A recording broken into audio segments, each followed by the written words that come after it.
Alrighty guys, we got this 2006 Chrysler 300.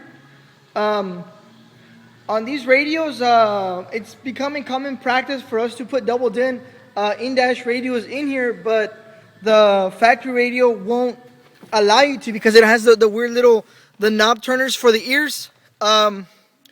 This right here, the customer went ahead and got the double din navigation bezel piece for me, and so we will be able to put the Pioneer 3300BT on here. Or here's the microphone as well.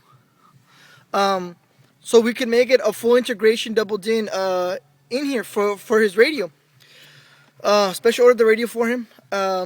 Installed it. I just want to let you guys know how to do it, because if you were to go and try to install it, it won't work because the opening is kind of too far down. What you have to do for this to work, you got to remove this piece right here. This piece sits right back in there. You see that the center hole right there? It goes right there. Okay, that piece is in here, and this little bump step moves the radio up, the double din radio, and you won't be able to align this new bezel piece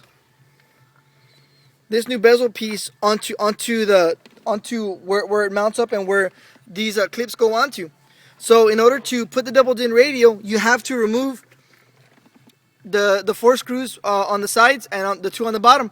Remove this piece and you're allowed to put the radio. But the radio, instead of putting it up higher on these, you have to bring it down to the lowest setting. This is the OEM navigation piece, and it's right there, and there's one right there. You put it right there and it fits like a glove. Let me go ahead and finish off the installation so you guys can check it out and see how it looks. Alrighty, there you go guys. Beautiful. It just beautifully integrated onto there. He has a SD card already built in. Where's it at? SD card. There we go. So yeah, that's it right there guys. I mean, it just snaps back on there like perfectly. And right here is where the seam where it lines up with the bottom little ashtray cigarette lighter piece. And that's a done deal. That's all you guys got to do. The only thing though guys, as far as on the to remove, because whenever you're gonna buy the bezel, some bezels might come with the clock or the hazard lights, or like the airbag information and then the AC cluster. But if it doesn't, you just gotta transfer it. These are very simple. On the side there's about 3 to 4 different little clips. Just get like a little flat screwdriver and just push them out to the side and then rock it and it'll come out. On these you're gonna need a special tool. It's not real special, but advanced and AutoZone really don't carry them. Neither does or at least I don't know. They could probably order it, but I know it's not very common. These are 4mm bolts that hold these down in 2 sections, right here and right here, right here and right here, and then on the AC cluster there's 4 of them on the corners. They're 4mm. So before you are gonna take this task and switch over these type of electrical components, you're gonna need the 4mm socket. If not, you won't be able to do anything. So you need that before you guys begin. Honestly, quick tip: Harbor Freight guys. Go to Harbor Freight.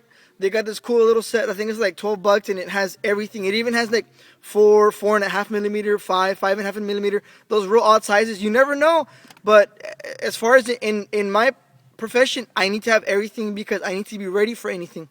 But other than that, 4mm, flat screwdriver, and then a Metra kit. This is the 99, I believe. Let me see here.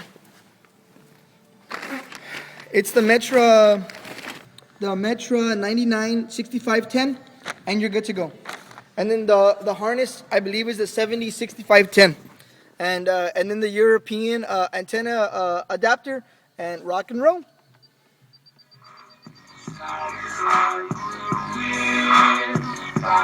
Yes sir, yes sir. We're good to go now.